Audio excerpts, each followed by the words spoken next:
Ang Lapu-Lapu Troopers misalmot sa isa ka 128th anibersaryo sa pagkamartir ni Dr. Jose P. Rizal.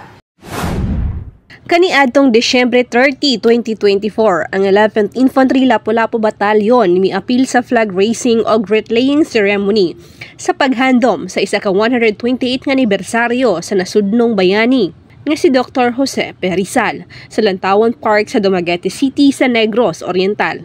Ang tema karong tuiga, Rizal sa Bagong Pilipinas, buhay at aral aming nilalandas.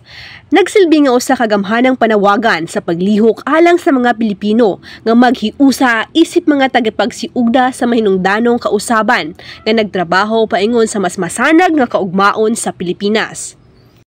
Ang kalihukan gipasiugdahan sa Dumaguete City Local Government Unit, Department of Education, 302nd Infantry Achiever Brigade, 11th Infantry Lapu-Lapu Battalion, Philippine National Police, Philippine Coast Guard, Bureau of Fire Protection, Boy Scout and Girl Scout of the Philippines, Muslim Filipino Community, ug lain-laing mga ahensya sa lokal nga gobyerno ug civil society organization.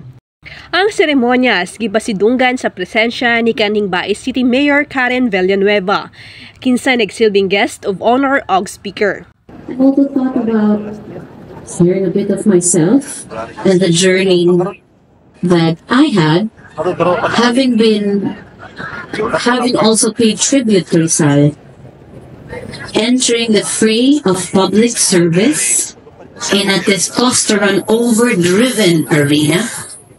As a mayor at 29 years old, in a room full of men and breaking many ceilings, and the challenges that came along with it, I also thought about the many issues that prevail in our community today. Gikan diri sa Barangay Salag, Siaton, Negros Oriental, Talia Mendoza, padayon nga magatod sa inyo sa kamaturan ngadto sa Kalinaw.